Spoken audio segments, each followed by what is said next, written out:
How to Train Your Dragon is an amazing saga, and the success of its remake, released so many years after the original movie, proves it. But did you know this franchise evolved in incredible ways over the years? Everything actually started way before the DreamWorks animated movie released in 2010, because this universe full of dragons and Vikings was born back in 2003 with the launch of a book titled exactly How to Train Your Dragon. The book was written by British author Cressida Cowell, and its story is very different, kicking off a literary saga that only ended in 2015 with 12 volumes. First, the main characters are about 10 years old instead of being teens from the start. And instead of Vikings being at war with the dragons, with Hiccup the one who changes that, they're actually dragon tamers right from the beginning. A pretty funny change is that Toothless in the books is a small, green, mischievous dragon, nothing like the powerful Night Fury in the movie adaptation.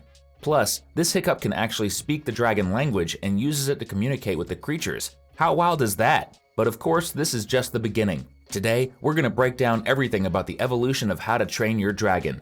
So get ready to dive in. This is Cinewave kicking off another video. In 2010, the version of How to Train Your Dragon that we all know was born. DreamWorks brought on Chris Sanders and Dean DeBlois to direct the movie, and it wasn't random. These two were behind other huge hits like the first Lilo and Stitch movie they actually made together. It's kind of funny that the remakes of their two biggest works were released in 2025, just 1 month apart, since the live-action Lilo and Stitch came out in May and the How to Train Your Dragon live-action in June. This is where all the most famous elements of the franchise came to life, with the island of Berk being home to dragon hunters, at least until young Hiccup, 15 instead of 10, decides to change how the other Vikings see things, proving that humans and dragons can live together after becoming friends with Toothless, a Night Fury. Eventually, he teams up with other teenagers who also get their own dragons: Astrid, Fishlegs, Snotlout, Toughnut, and Roughnut. The big antagonist is the Red Death, a powerful dragon that controls the other dragons and uses them to get food. Only the alliance between the Vikings and the dragons made it possible to defeat the creature, which led the people of Berk to realize they could stop being hunters and become dragon trainers instead. The movie was a huge success. No wonder it got several sequels and spin-offs. Included on the DVD of the first movie, DreamWorks made a short film just 15 minutes long called The Legend of the Bone Napper Dragon. It's a pretty simple and funny story showing Gobber hunting down a dragon he believes burned down his house. Then on November 5th, 2011, the short Book of Dragons was released, where Hiccup and his friends explain the legend behind the manual that records all dragon species. You could already tell how the universe was starting to expand, right? But that's nothing compared to what still lays ahead for this saga. Alongside Book of Dragons, they released another short, a Christmas special called Gift of the Night Fury. The story takes place during Berk's traditional winter holiday, which would have just been another ordinary event if Toothless hadn't accidentally been kidnapped. And hey, how about dropping a hashtag Toothless down below in honor of Hiccup's best friend? Thank you. After all those shorts, it was in 2012 that the spin-off called DreamWorks Dragons finally started airing on Cartoon Network. The show is a direct continuation of the first movie, following Hiccup, Toothless, and their friends as they train the dragons and integrate them into Viking life in Berk. The show is split into 8 seasons. The first is called DreamWorks Dragons Riders of Berk, with just 20 episodes released through 2013. The second season is called DreamWorks Dragons Defenders of Berk, and again has 20 episodes. It keeps following Hiccup and his crew as they face new threats while protecting Berk. While the movies focus on big changes in the lives of Berk's residents and epic events, the series gives us more of the everyday moments with the cast and shows how Hiccup's friendships grow, as well as how the bond between the Vikings and their awesome dragon companions evolves. In 2014, 5 years after the start of the movie franchise, How to Train Your Dragon 2 hit theaters to continue Hiccup's story outside the spin-offs. The story also takes place 5 years after the first movie, with our main characters now grown up, exploring unknown lands, at least until they cross paths with Drago, a tyrant who wants to enslave all dragons and turn them into his soldiers. Plus, it's here that we find out Hiccup's missing mom Valka is still alive and has become a dragon tamer, rescuing Drago's prisoners and hiding them in a safe haven. The movie also explains the idea of alphas, incredibly powerful dragons that can control the minds of weaker dragons.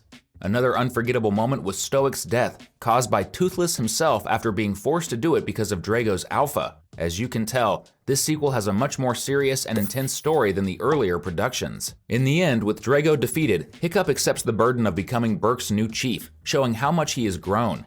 It's hard to believe he was the same scared kid from the 2010 film. Remember how the 2010 movie came with a 15-minute short? The same thing happened with the sequel, which got a 26-minute short called Dawn of the Dragon Racers, and the name is pretty clear. In it, Hiccup and his friends talk about how dragon racing was created and who came up with it. Yet again, a short film designed to expand the mythology of this incredible universe. The How to Train Your Dragon series didn't stop with just 2 seasons. Far from it. In 2015, the series came back and this time lasted for quite a while. This next chapter is called DreamWorks Dragons: Race to the Edge, and that name stuck for the next seasons, instead of each new season getting a different name like before.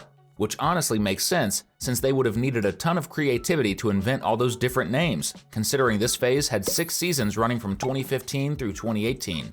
Race to the Edge takes place after the events of the previous 2 arcs of the series, and after the 2014 movie showing Hiccup and his crew exploring the world beyond the borders of Berk, just like in How to Train Your Dragon 2. During the show, they discover the Dragon Eye, an artifact that provides clues about new lands and dragon species. The whole story revolves around this relic. And our story is all about you, so go ahead and smash that subscribe button to keep getting all our videos about your favorite cartoons. 2019 came along to bring the franchise as we knew it to an end, since that was the year How to Train Your Dragon 3: The Hidden World was released, the final chapter of Hiccup and Toothless's journey. 1 year after the events of How to Train Your Dragon 2, the story follows Hiccup, now the village's leader, discovering the Hidden World, the ancestral homeland of all dragons. At the same time, he has to deal with a new villain, Grimmel, the dragon hunter responsible for nearly wiping out the Night Furies. Since Toothless is the last of his kind, Grimmel wants to finish the job. He's basically a darker version of Hiccup, showing what the protagonist could have become if he had killed Toothless in the first movie instead of becoming his friend. Several new dragons were introduced here, but the one that stands out the most is the Light Fury, who ends up becoming Toothless's love interest. Yep, even dragons have their romances. In the end, they manage to defeat Grimmel. However, the whole journey leads Hiccup to realize that dragons will never be safe as long as they have contact with humankind, and that's where the heartbreaking goodbye between him and Toothless happens. A scene guaranteed to make any fan of the saga cry like a baby. If you watched that moment and not a single tear rolled down your face, I'm sorry, but I can't trust you. After their farewell, each species went its own way. The humans stayed on the surface, while the dragons returned to live in the hidden world. Keeping up the tradition of releasing a short alongside each film, How to Train Your Dragon 3 also brought a short called Homecoming.